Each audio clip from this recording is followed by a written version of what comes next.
भाई सारा ने राम राम। एक बार फिर से नई शुरुआत करते हैं। लेकिन भाई थारा हम सारा ने एक बात बताना चाहूँ। कल एक बात बताई थी कि अपन एक हॉस्टल सुविधा की शुरुआत करी है।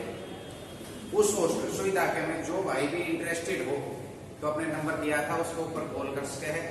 1-2 साल की कोचिंग रहेगी जिसके अंदर 1 साल के लिए रहना खाना पीना सारी व्यवस्था एकेडमी की तरफ से होगी और 1 साल के अंदर गारंटी बैच रहेगा। जैसे कि अभी दिल्ली हेड कांस्टेबल है या फिर जो अभी अग्निवीर है टीओडी, उसके लिए यानी कि सभी आ सकते हैं। 2 दिन की डेमो ले ले, खाना पीना खाओ और एक बार अनुशासन में देख लो। अच्छा लग जाए तो ठीक से भाई ले लो। कोई जिम्मेवारी ना जान लगे कि सरकार की तरफ से जिस तरह कानून बना दिए हुए हैं कि टीओडी बना दिया, पहले किसान बैठा रखे थे जिसमें 720 किसान शहीद हो गए, लाठी चार्ज करी सरकार ने। उसमें आपने जो बुजुर्ग थे उनके कपड़े घूमते लाल हो गए, मतलब दौड़ा कुर्ता वाया करता लाल हो गया। तो अच्छा ही ये जो तड़के ही उठ के फिजिकल की तैयारी करा करती है, बाड़क रोड पे ले दिए। और एक योजना शुरू करी है हरियाणा सरकार ने, चिराग योजना। तो चिराग योजना में क्या है वो सारा सौदा बतावाएंगे। लेकिन जो भी हॉस्टल के में रहना चाहता हो, स्पेशल तैयारी करना चाहता हो, 85,000 रुपये से 85,000 रुपये भाई कोई ज्यादा को नहीं। एक बार कितने बाहर लकड़ के देखो, रोटी खाना वगैरह यानी कि उनका खाकर देखो कैसे तुम्हारे साथ व्यवहार है उनका, कैसे तुम्हें रखा जाता है। अगर लाइट चली जाती है तो जनरेटर की व्यवस्था है या नहीं है, आपको कैसे गद्दों के ऊपर रखा जाता है या फिर जमीन पर डाल दिया जाता है। तो यानी कि एक बार कंपेयर कर लो। जो कोई बाहर भी रह रहे हैं वो भी एक बार जरूर जाके देख लो। 2 दिन का खाना ले लो, 2 दिन की पढ़ाई देख लो। सारा चाहे किसी भी क्षेत्र में हो, भाई कौन सा टेस्ट हो, तो 2 साल के लिए तो पढ़ाई कोचिंग है और 1 साल के लिए रहना खाना पीना फ्री है, खाली 85,000 रुपए में। जो इच्छुक हो कमेंट में अपने नंबर वगैरह डाल देना, ठीक है। तो आज शुरुआत करते हैं अपनी नई क्लास में। अभी हाल ही में किस आपातकालीन सेवा को 112 के अंदर जोड़ा गया है। 112 जो नंबर से भाई वो आपने मेरा होगा कि नई योजना आई थी जिसके में एक 12 जुलाई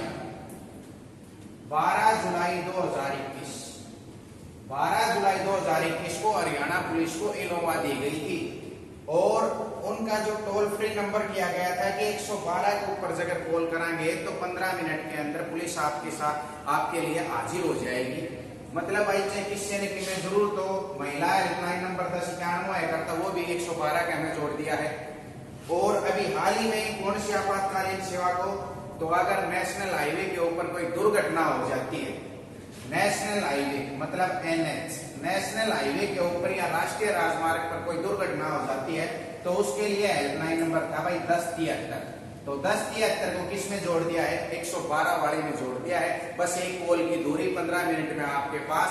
तो जैसे भी अगर कोई घटना हो जाती है तो पुलिस का हेल्पलाइन नंबर अब 112 है, जिसके अंदर काफी योजनाओं को जोड़ा जा रहा है।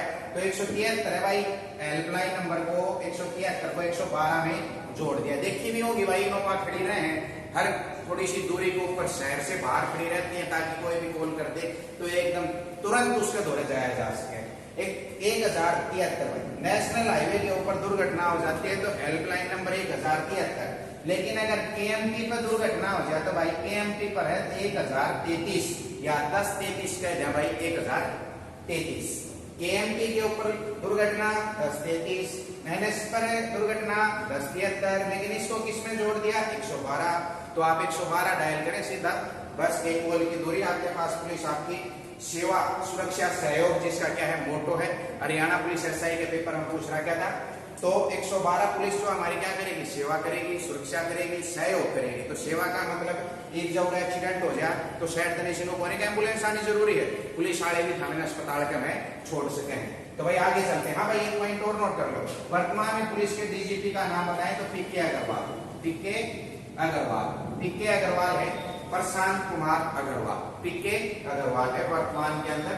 भाई आगे सुन लो, director general of police, DGP director general of police. पहला था उसका नाम था SS भटनागर, पहला DGP का नाम SS भटनागर। करनाल के गप्पूवाला में, भाई गांव को नाम से हो गप्पूवाला में स्थित मिनी स्टेडियम का नाम किसके नाम पर रखा जाएगा। मिनी स्टेडियम का नाम किसके नाम पर रखा जाएगा? तो भाई मिनी स्टेडियम को नाम रखो जाएगा भाई एक अपने मिल्खा सिंह का नाम सुना आपने, फ्लाइंग सिख जिसे कहते हैं भाई, मिल्खा सिंह के नाम पर रखा जाएगा भाई। गप्पूवाला करनाल में स्थित है, इस स्टेडियम का नाम मिल्खा सिंह के नाम पर रखा जाएगा भाई। देख लो भाई एक बार मिल्खा सिंह।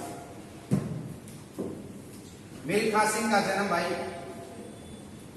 मिल्खा सिंह का जन्म पंजाब में 20 नवंबर 1929 को आया था भाई। 20 नवंबर 1929 को इसका जन्म हुआ था, लेकिन भाई इसकी मृत्यु होगी 18 जून 2021 को। 18 जून 2021 को मृत्यु होगी किसकी भाई? मिल्खा सिंह की। और मिल्खा सिंह के नाम पर कॉम्प्लेक्स आ जाए या मिल्खा सिंह के नाम पर स्टेडियम कहाँ बनेगा? तो मिल्खा सिंह के नाम पर स्टेडियम आ जाए चाहे और के में आ जाए भाई, तो किस बनेगा? पंचकूला के अंदर। लेकिन मिनी स्टेडियम का नाम किसके नाम पर रखा है? वो है कर्नाटक में। कर्नाटक में जो अपन साफ कर दिया उस क्वेश्चन का पॉइंट है ये। और 1929 में भाई पहली बार स्वराज की मांग उठाई गई थी लाहौर अधिवेशन के अंदर। एसआई का पेपर में आ रहा था भाई, एसआई के पेपर के में 1929 में पहली बार लाहौर अधिवेशन के अंदर मांग उठाई गई थी, स्वराज की मांग। और 1929 में ही फहराया था तिरंगा भी। 1929 में रात के 2 बजे 12 बजे के बाद या फिर 2 बजे जो भी फहराया गया, 12 बजे तिरंगा फहराया गया था पहली बार। चाचा नेहरू, जवाहरलाल नेहरू के द्वारा फहराया गया था। और 20 नवंबर 1929 देख लो भाई, 1929 में सुनील दत्त का भी जन्म हुआ था। 1929 में सुनील दत्त का जन्म, और 1929 में ही पेपर बिल्ट मिल की स्थापना हुई थी। पेपर बिल्ट जो है पेपर यमुनानगर सिटी, यमुनानगर को कहा जाता है पेपर सिटी के नाम पर। और इसमें एक बेलारपुर पेपर मिल है, उसकी भी स्थापना 1929 के अंदर हुई थी भाई। अगला क्वेश्चन है भाई, हरियाणा में कौन, हरियाणा के किस विभाग ने हर घर दस्तक कार्यक्रम की शुरुआत की है? हर घर दस्तक कार्यक्रम की शुरुआत की है किस विभाग ने? हर घर दस्तक कार्यक्रम की शुरुआत की है, हर घर दस्तक कार्यक्रम। तो ये भाई अपने अनिल विज के पास है ये विभाग, स्वास्थ्य विभाग ने शुरुआत की है। स्वास्थ्य विभाग ने शुरुआत की है भाई, स्वास्थ्य विभाग ने क्या किया था कि एक बार कोरोना महामारी आई थी, देखा था मैंने घने यानी कि जो प्रवासी मजदूर आ रहे थे वो पाई चाल पड़े थे, यानी कई दिन तक कोरोना का बहराया, जिसका भी वो जाया करता था ले जाया करे करते, पूरी फैमिली नहीं, और खतरा रहा करता। कोई किसी ने किस तरह सब पर्सनल साधन कटवा लिए, लोग उस किस्ता को ऊपर पाछा के खड़ी पाई बोला सेल बेच दे आने दे। क्यों? कोई किसी ने बैठाया ना करे करता, कोई कितने जाना है तो अपना ही पर्सनल साधन होया करे करता। बस भी पाछा चालन लगी थी और पाछा ही सब प्रवासी मजदूर भेजे गए थे बस के द्वारा ही। पुलिस विभाग ने ही एक योजना चलाई थी, उसके तहत प्रवासी जो मजदूर आए हुए थे उनको अपने घर तक पहुंचाया था। स्वास्थ्य विभाग ने ये योजना चलाई भाई, हर घर दस्तक कार्यक्रम। इसमें क्या था कि भाई जिसके कोरोना का टीका ना लगा था ने उसने भाई पकड़ के घर में लगाओ। अब लगाने का भी तरीका क्या था कि सरकार ने क्या कर दिया कि भाई कितने भी गवर्नमेंट या फिर जो भी सरकारी चीजें हैं जैसे बस स्टैंड के ऊपर या फिर कोर्ट के अंदर या फिर कहीं भी जाना हो किसी भी विभाग में, तो पहले ये देखने लगे थे भाई कोरोना का टीका ला गया ना ला गया वो दिखा दो भाई। तो कोरोना का टीका लगाने के खातिर 2021 दिसंबर 2021 तक आपने क्या करना था, 100% कोरोना का टीका यानी कि डोज लगवानी थी।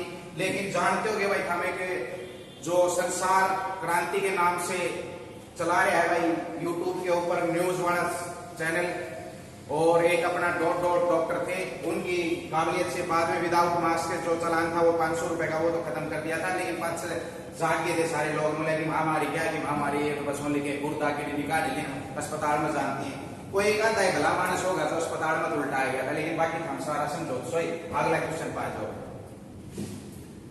हरियाणा में कौन सा विश्वविद्यालय, देखियो भाई पूरे तक का एक पॉइंट है, हरियाणा में कौन सा विश्वविद्यालय एनसीसी नेशनल कैडेट कोर को कोरस के रूप में पढ़ाने वाला पहला विश्वविद्यालय बन गया है। मतलब भाई एनसीसी है उसके बारे में पढ़ाएगा तो वो हरियाणा का पहला विश्वविद्यालय बन गया है। बीबी का मतलब है विश्वविद्यालय, मैंने पीछे पूरा भी लिख दिया था, विश्वविद्यालय बीबी विश्वविद्यालय बन गया है। पहला तो बात यह कर लो कि हरियाणा में पहली सैनिक एनसीसी, पहली एनसीसी कहां को ली गई, सैनिक का तो क्या था इसमें पहली एनसीसी तो गरोंडा करनाल में भाई, गरोंडा करनाल में। बागवानी की सब्जी फल सब्जी उत्कृष्टता केंद्र कहाँ है? गरोंडा में। या फिर बागवानी की सबसे बड़ी मंडी भी कहाँ है? गरोंडा के अंदर। और गरोंडा कहाँ है? करनाल के अंदर भाई। एनसीसी को कोरस के रूप में पढ़ाने वाला संस्थान बन गया है जीजेयू। जीजेयू मतलब गुरु जम्बेश्वर यूनिवर्सिटी या गुरु जम्बेश्वर विश्वविद्यालय। गुरु जम्बेश्वर विश्वविद्यालय यो गुरु जम्बेश्वर विश्वविद्यालय यो 1995 में बना था भाई, 1995 में। और 1995 में भाई हिसार के अंदर है, हिसार में एक मिर्चपुर गांव नोट कर लो। मिर्चपुर गांव से पुनर्वास योजना की शुरू हुई थी, वो जीजे यूनिवर्सिटी के पास पड़ता है पुनर्वास योजना। एक बार लोग कह के उनकी धरती थी वहां गिरवी रख रखी थी, तो लोग बात छोड़ के जाने लगे थे, लेकिन सीएम ने खेलते एक योजना चलाई कि वापिस आ जाओ भाई। पुनर्वास योजना मिर्चपुर गांव और मिर्चपुर की पढ़ाई हिसार के में। गुरु जम्बेश्वर यूनिवर्सिटी के वाइस चांसलर का नाम लिख लो भाई, टंकेश्वर है, टंकेश्वर। ठीक है, टंकेश्वर है, टंकेश्वर वाइस चांसलर का नाम। और चांसलर का नाम होता है गवर्नर ऑफ हरियाणा या फिर राज्यपाल ऑफ हरियाणा भाई। ठीक है, हरियाणा के किस जिले में गो अनुसंधान केंद्र स्थापित होगा भाई? गो अनुसंधान केंद्र स्थापित होगा भाई। आज का पहला चैलेंजिंग क्वेश्चन है भाई, आपने इसका उत्तर कमेंट बॉक्स में देना है। आज का पहला चैलेंजिंग क्वेश्चन कि गो अनुसंधान केंद्र, वैसे तो मेरा होगा कि गो सदन जितने हैं हरियाणा में 2 हैं। सबसे बड़ी गौशाला किस है? अपने रेवाड़ी के अंदर है। स्वामी दयानंद सरस्वती ने 1879 के अंदर खोली थी, 1879 में। लेकिन गो अनुसंधान केंद्र कहाँ स्थापित होगा, इसका उत्तर भाई कमेंट बॉक्स में बताइयो। कमेंट बॉक्स के अंदर बताना है भाई। और जो जितने भी बच्चा जो शब्द पहले बताओगा ना इसका उत्तर उसने भाई एकेडमी के अंदर फीस के अंदर कंसेशन करवाया जाएगा। तो ध्यान रखना भाई, 2 क्वेश्चन पूछे जाएंगे, उनका उत्तर देगा उसने, कमेंट फीस का भी डिस्काउंट है। गो अनुसंधान केंद्र कहाँ स्थापित होगा इसका उत्तर बताना है। और हरियाणा के अंदर गौशाला जो सबसे बड़ी है हमारे रेवाड़ी में 1879 के अंदर खोली गई थी स्वामी दयानंद सरस्वती के द्वारा। और भाई घने क्वेश्चन बने हैं, बाकी क्लास में आओ, सारा ने बिल्कुल बारीकी से पढ़ाया जा रहा है। 25 क्वेश्चन में से 24 की गारंटी रहेगी कि पेपर में आपके जो के तो मिलेंगे। विवाह सक्सेस पॉइंट कोचिंग सेंटर के अंदर क्लास चल रही है चक्की दादरी के अंदर भाई। अगला क्वेश्चन देखो, वर्तमान राज्यपाल हरियाणा में पहले केंद्र में कौन सा मंत्री था? कौन सा मंत्री? जमयानी भाई क्वेश्चन एक बार मैं फेर के देखो, मैं बोलता हूं उस तरह लिख लो। वर्तमान राज्यपाल हरियाणा का भाई, हरियाणा का है। राज्यपाल बनने से पहले केंद्र में कौन सा मंत्री रहा? मतलब भाई मंत्री पद पर रहा है सेंटर सरकार का है। तो पूछा गया है कि कौन सा मंत्री रहा भाई सेंटर सरकार में। देखो भाई एक बात, हरियाणा में वर्तमान में राज्यपाल को नाम क्या है पंडित? बंडारू दत्तात्रेय। ठीक है, बंडारू दत्तात्रेय भाई। बंडारू दत्तात्रेय किसको है? तेलंगाना। तेलंगाना में जन्म की तो है किसको? हैदराबाद। जन्म की तो है भाई हैदराबाद में जन्म है। जन्म कब हुआ है? जन्म 12 जून 1948 को, 12 जून 1948 को। दूसरा पॉइंट है, हरियाणा में शपथ ली है इसने, शपथ कब ली है? 15 जुलाई 2021 को। 15 जुलाई 2021 में इसने शपथ ली है भाई। ठीक है, हैदराबाद में जन्म हुए हैं, लेकिन हैदराबाद के साथ एक लाइक है सिकंदराबाद। इन दोनों ने कहा है जुड़वा शहर, देश में जुड़वा शहर हैदराबाद में सिकंदराबाद। तो यो पहले सिकंदराबाद के सांसद। ठीक है, सांसद के बाद बना है यो हिमाचल प्रदेश का राज्यपाल। एचपी मतलब हिमाचल प्रदेश। जब सांसद तो इसके ऊपर एक आरोप लगा दिया था। और एकमात्र राज्यपाल ही ऐसा व्यक्ति है जिसके ऊपर कोई न तो अध्यादेश जारी किया जा सकता है, न इसको गिरफ्तार किया जा सकता है और उनमें ना गिरो जा सकता है। तो इसको राज्यपाल बना दिया तो बीजेपी सरकार ने बचाने के खातिर। हिमाचल प्रदेश को राज्यपाल बने तो पहले हम 5 हरियाणा को बने हुए। ठीक है, तो ये सांसद तो उस समय सेंटर सरकार में एक मंत्री पद पर था और वो मंत्री पद है श्रम एवं रोजगार मंत्रालय। श्रम व रोजगार मंत्री। ठीक है, श्रम व रोजगार मंत्री रह चुका है सेंटर सरकार के अंदर। 2014 के अंदर पहली बार सांसद बना था और उसी दौरान इसको मंत्री पद दे दिया था भाई। ठीक है, हैदराबाद में जन्म हुआ तो 12 जून 1948 में। बंडारू दत्तात्रेय जो हरियाणा के 18वें नंबर के क्या है? राज्यपाल हैं। 18वें नंबर के राज्यपाल हैं, श्रम व रोजगार मंत्री भाई। अगला क्वेश्चन, हरियाणा के उस राज्यपाल का नाम बताओ जो हाई कोर्ट का चीफ जस्टिस रहा हो। देखो भाई एक पॉइंट नोट करियो, हाई कोर्ट का चीफ जस्टिस, इसके में लिखो कि पंजाब व हरियाणा हाई कोर्ट का चीफ जस्टिस रहा हो, पंजाब व हरियाणा हाई कोर्ट का चीफ जस्टिस रहा हो। भाई इसका तो उत्तर हमें बताना है कमेंट बॉक्स के में, ठीक है। आज का सेकंड चैलेंजिंग क्वेश्चन है, कमेंट बॉक्स में बताओ कि इसका जो हरियाणा में पंजाब हाई कोर्ट का चीफ जस्टिस रहा हो, लेकिन यो जो चीफ जस्टिस था जो राज्यपाल बने हैं हाई कोर्ट का था उस दौरान, तो यो इसको मतलब कौन सा राज्यपाल हो गया, कार्यवाहक। कैसा राज्यपाल हो गया भाई, कार्यवाहक राज्यपाल हो गया, मतलब राज्यपाल नहीं है, हाई कोर्ट का चीफ जस्टिस है, उसको क्या बनाया जा सकता है, राज्यपाल बनाया जा सकता है। अगर राज्यपाल नहीं है तो वो राज्यपाल का क्या कर लेगा, काम को संभाल लेगा। लेकिन इसके अंदर 2 पॉइंट और देखो, एक और भी व्यक्ति है जिसका नाम है सुरजीत सिंह, ठीक है, सुरजीत सिंह बराड़। एक और व्यक्ति है जिसका नाम है सुरजीत सिंह बराड़, सुरजीत सिंह बराड़। यो क्या है, यो पटना हाई कोर्ट को, पटना हाई कोर्ट का सीजे था, पटना हाई कोर्ट का चीफ जस्टिस।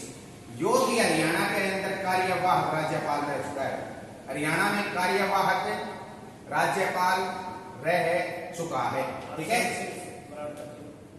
हरचरण सिंह नहीं, एक बार चेक करो, सुरजीत सिंह बराड़ होगी, सुरजीत सिंह बराड़। और बाकी एक बार इसको फिर से नेक्स्ट क्लास के अंदर फिर से करवा देंगे, एक बार चेक करो। और इसका टाइम पीरियड है 1979 से 80। हरचरण सिंह बराड़, भाई एक बार इसके अंदर है थोड़ा ओब्लिक में डाल लेना, हरचरण सिंह बराड़, ठीक है, हरचरण सिंह बराड़। भाई वो उसके अलग अलग किताब है, अलग अलग दिखाते हैं नेट पे, कहीं विकिपीडिया पीडीएफ, वो भी अलग अलग काम है। लेकिन भाई जो बनया था 1979, 1979 से 1980 तक रहा था, ठीक है। पटना हाई कोर्ट का सीजे मतलब चीफ जस्टिस रह चुका है। लेकिन आप बताना हाई कोर्ट हाई कोर्ट का जो क्या रह चुका है हरियाणा एंड पंजाब का, कमेंट बॉक्स में उत्तर दे भाई, ठीक है। जो कमेंट बॉक्स में उत्तर देगा उसको फीस के अंदर डिस्काउंट है। और बाकी अपने क्लास के अंदर आओ, रोजाना क्लास होती है, उसके अंदर अच्छे से मन लगाकर पढ़ो। और अब की बार हमने क्या रखा है, सीटी 75, मतलब बीजेपी ने एक बार रखे तो 75 बार, तो एक के एक थाने में रहोगे कि 4 गुना उठाओगा, सही है। हरचरण सिंह बराड़ है भाई, इसको नोट करना, सुरजीत की जगह हरचरण सिंह बराड़, ठीक है। पंजाब का 13वां सीएम। चलो भाई ओके, फिर मिलते हैं इसी टाइम नेक्स्ट क्लास में।